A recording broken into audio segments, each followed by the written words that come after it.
Shalom, jumpa lagi dengan saya PDP Tan Johan dalam renungan hari ini, hari Minggu 22 November 2020.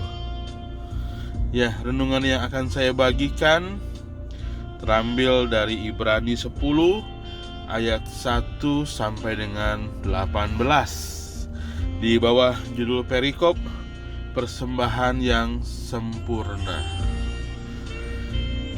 Di dalam hukum Taurat hanya terdapat bayangan saja dari keselamatan yang akan datang, dan bukan hakikat dari keselamatan itu sendiri. Karena itu, dengan korban yang sama yang setiap tahun terus-menerus dipersembahkan, hukum Taurat tidak mungkin menyempurnakan mereka yang datang mengambil bagian di dalamnya. Sebab jika hal itu mungkin, pasti orang tidak mempersembahkan korban lagi. Sebab mereka yang melakukan ibadah itu tidak sadar lagi akan dosa setelah disucikan sekali untuk selama-lamanya.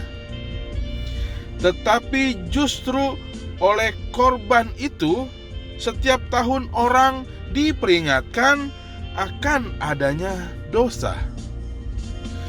Sebab tidak mungkin darah lembu jantan atau darah domba jantan menghapuskan dosa.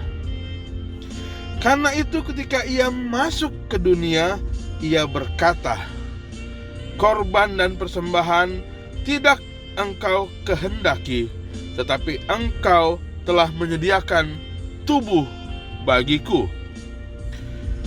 Kepada korban bakaran dan korban penghapus dosa, engkau tidak berkenan."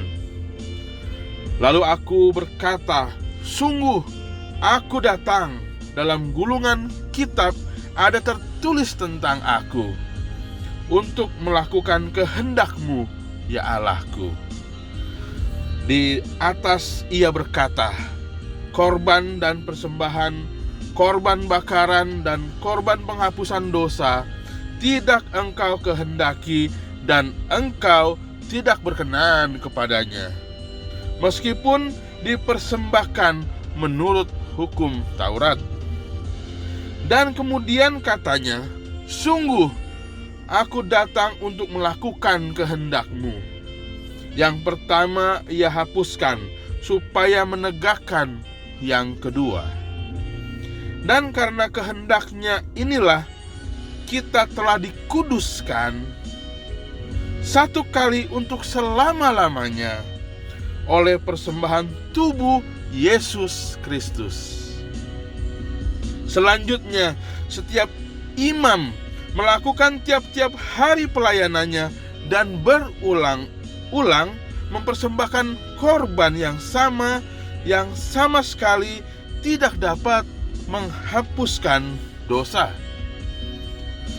Tetapi ia setelah mempersembahkan hanya satu korban saja karena dosa, ia duduk untuk selama-lamanya di sebelah kanan Allah.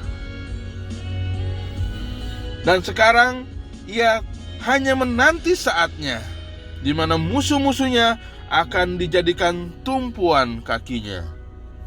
Sebab oleh satu korban saja ia telah menyempurnakan untuk selama-lamanya mereka yang ia kuduskan. Dan tentang hal itu Roh Kudus juga memberi kesaksian kepada kita.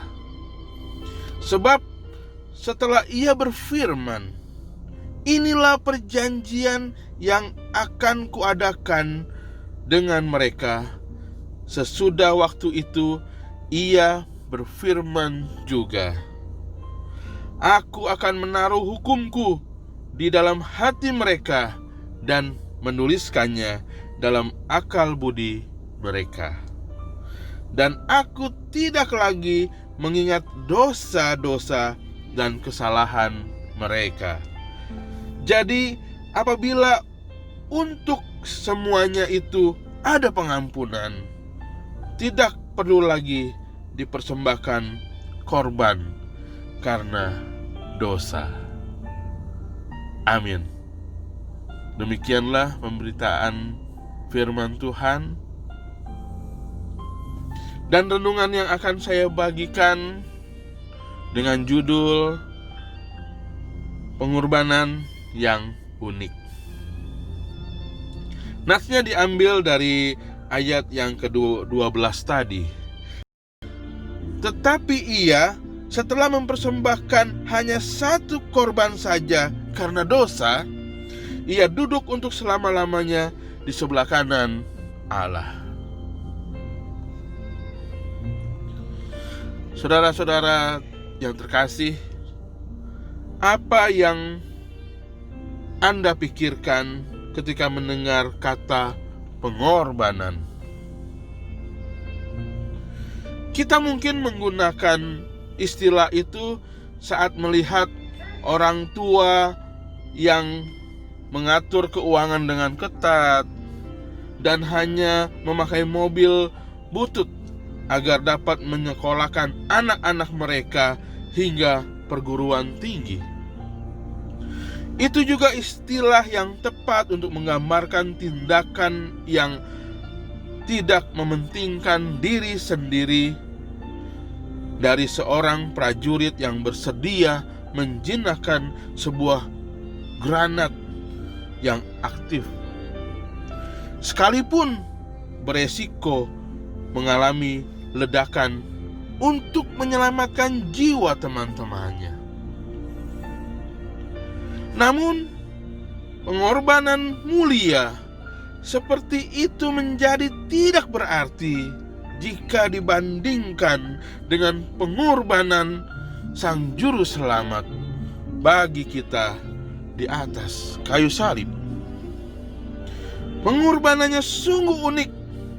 Yesus menderita dan mati untuk segala dosa kita.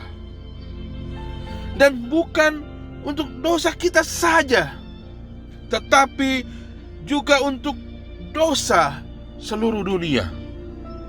1 Yohanes 2 ayat 2 berkata, dan ia adalah pendamai untuk segala dosa kita.